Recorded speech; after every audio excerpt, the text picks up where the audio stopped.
Bonjour frères et sœurs et merci de votre fidélité. Le chapitre 10 de l'évangile de Marc, que nous avons lu tout au long des dimanches de ce mois d'octobre, se termine par le récit de la guérison de Bartimée, l'aveugle de Jéricho.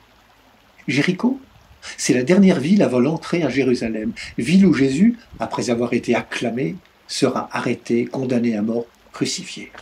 Nous sommes à environ 27 km de la capitale, et déjà, selon notre évangile, une foule nombreuse accompagne Jésus et ses disciples. Tous imaginent une entrée triomphale dans la ville sainte.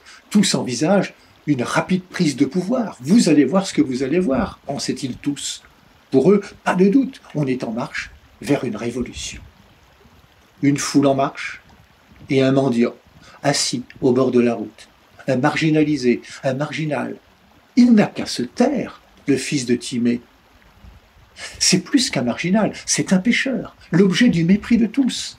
Car s'il est aveugle, c'est qu'il a commis des péchés. C'est le bon Dieu qui l'a puni, dit-on.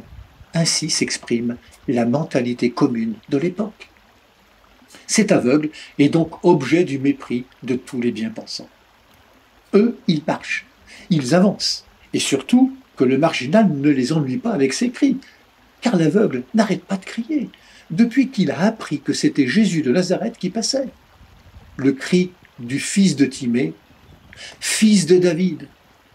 Mais pourquoi donc veulent-ils le faire taire, ceux qui le lendemain, à Jérusalem, se joindront à la foule pour acclamer Jésus, fils de David? Mais qu'il se taise, ce mendiant. On a des choses plus importantes à entreprendre. On va vers une victoire. On accompagne Jésus, le fils de David, celui qui va apporter la révolution. Et voilà que Jésus, lui, s'arrête. Et du coup, tout le monde s'arrête. Pour Jésus, il n'y a rien de plus important que le fils de Timée. Pour lui, il n'est pas un mendiant aveugle, un proscrit, un pécheur. Il est l'un de ces pauvres dont parle Jérémie dans la première lecture. Il y a parmi eux l'aveugle et le boiteux, la femme enceinte et la jeune accouchée. Tous ceux dont Dieu est le Père. Le fils de David s'arrête devant le fils de Timée, ce frère en humanité. Alors que tous ceux qui accompagnent Jésus veulent le faire taire, Jésus s'arrête. Et ce mot est important. Alors que Jésus est constamment en marche pour annoncer la bonne nouvelle, et surtout, alors qu'il monte résolument vers Jérusalem, la seule chose qui puisse l'arrêter dans sa marche est le spectacle de la misère humaine et un appel à la miséricorde.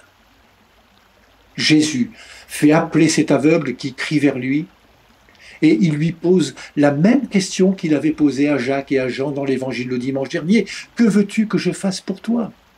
L'évangéliste semble vouloir établir ainsi une comparaison entre les disciples qui ont été appelés à suivre Jésus et qui sont encore avides de pouvoir et de gloire. Accorde-nous de siéger l'un à ta droite et l'autre à ta gauche.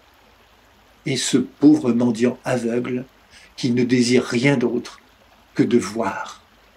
Et qui, dès qu'il aura retrouvé la vue, se mettra à suivre Jésus sur le chemin qui le mène à Jérusalem et à la croix, alors même que Jésus lui a dit de s'en aller. « Va, ta foi t'a sauvé. » Car il ne suffit pas de voir, il faut encore suivre Jésus sur le chemin. Sans la foi, nous ne pouvons pas marcher, nous demeurons comme l'aveugle, assis au bord de la route. Une foi qui ne nous met pas en route est une foi morte. Tout se joue dans la confiance. Confiance, lève-toi, il t'appelle. Toutes nos relations reposent sur la foi. La vie conjugale, l'éducation des enfants, les amitiés, la collaboration au travail. Dès qu'on n'a plus confiance les uns dans les autres, les relations s'effondrent. Le cri de Bartimée est le cri de la confiance. Jésus, lui, entend l'humble supplication de Bartimée. À nous d'en faire autant et de ne jamais rester indifférents lorsque nous entendons le cri d'un malheureux. Bon dimanche à toutes et à tous, prenez bien soin de vous et des autres.